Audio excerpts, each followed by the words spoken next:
Ubuhindi paradizo y'abaherwe ariko ijuru ryuzuye umwanda. Bavandimwe mudukurikira kuri aka update. Uyu munsi turavuga ku gihugu benshi bafata nk'icyitegererezo mu bukungu, ikoranabuhanga, filime n'imibereho y'iterambere. Ariko nanone kikagira isura itandukanye cyane iyo ugikandagiyeho n'amaguru yawe. Tekereza uvuye mu ndege ugiye mu gihugu gifite miliyari z'amadolari y'ubukungu, gifite abaherwe benshi, gifite amahoteli akomeye n'imijyi y'iterambere. Ariko ukagisohokamo ugahita ubona imyanda ku mihanda, amazi atemba adasukuye n'abantu babana n'umwuka utari mwiza ku rwego rwo hejuru. None se ni gute igihugu gishobora kuba gikize cyane ariko kikagira ikibazo gikomeye cy'umwanda n'isuku? Niki gituma ibyo bibaho mu bihugu nk'Ubuhinde? Kandi se uyu mwanda ugaragara ku mihanda uravuga iki mu buzima bw'abaturage? Guma hano kuko ibyo tugiye kuganira bishobora kuguhindura uko ureba iterambere ry'ibihugu. Niba ukunda aka update kanda subscribe, like kandi usangize abandi iyi video, andika n'icyo utekereza muri comment.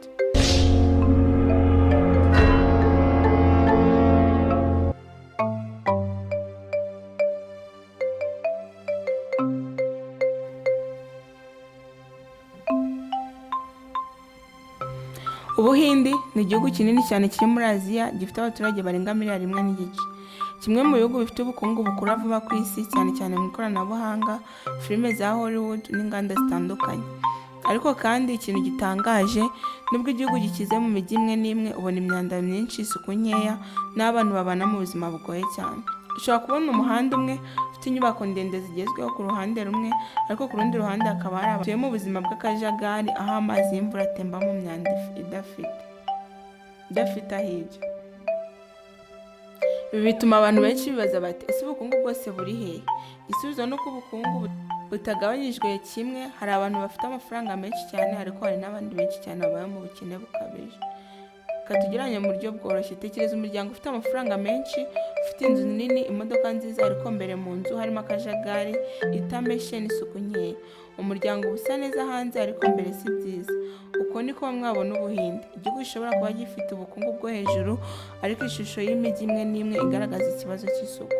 Ariko kandi si hose, hari imijyi ifite isuku, ifite gahunda nziza y'imyanda, kandi iragenda itera imbere cyane. Kera Ubuhinde bwari igihugu cyakolonijwe n'Abongereza. Ibyo byatumye igihe kirekire hatabaho iterambere rihamye mu bijyanye n'imyubakire n'isuku rusange.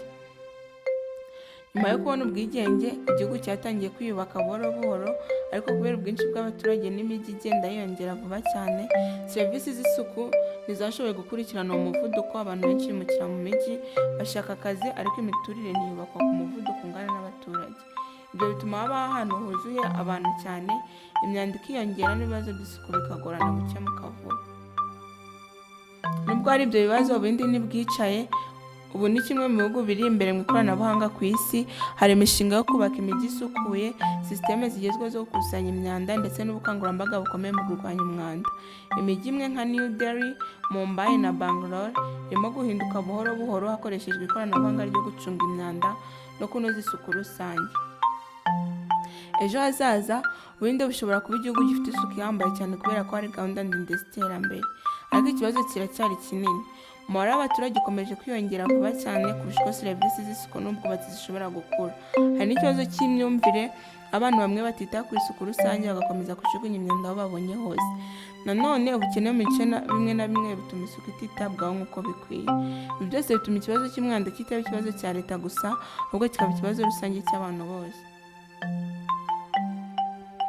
Ubuhindi ni igihugu gitangaje cyane, gifite ubukungu bukomeye, ikoranabuhanga rihambaye n'iterambere ritangaje, ariko nanone gifite ikibazo gikomeye cy'umwanda n'isuku mu mijyi imwe n'imwe, biterwa n'ubwinshi bw'abaturage, amateka n'imiterere y'imijyi. Bitwereka ko ubukungu bwonyine budahagije, kuko isuku n'imibereho myiza by'abantu ari byo by'ingenzi cyane mu kureba iterambere nyaryo ry'igihugu. Niba wungutse ubumenyi bushya muri iyi video, ntiwibagirwe gukanda like, subscribe na share kugira ngo aka update ikomeze kukugezaho amakuru meza ku bantu benshi.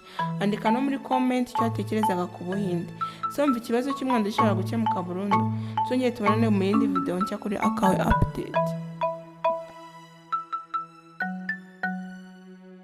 ukunda imbyino gakondo, ukunda inkera y'abahizi, itorero urwibutso rw'abato dutumire mu birori byawe maze ducinye akadiho. Ubukwe, MC, gusohora umugeni, kuvuga amahamba, ibirori by'amavuko, ibirori bya yubile, kwakira abashyitsi n'ibirori by'umuco. Ibirori byose ushaka turagususurutsa. Hose mu gihugu turagera twaguha ibirori bitazibagirana. Wadusanga kwa Sina General Entreprise urwibutso kuri Nyirangarama. Hamagara cyangwa twandikire kuri WhatsApp 0788 30 51 22. Itorero urwibutso rw'abato, ibirori byawe tubindura ibyishimo n'umunezero udashobora kwibagirwa.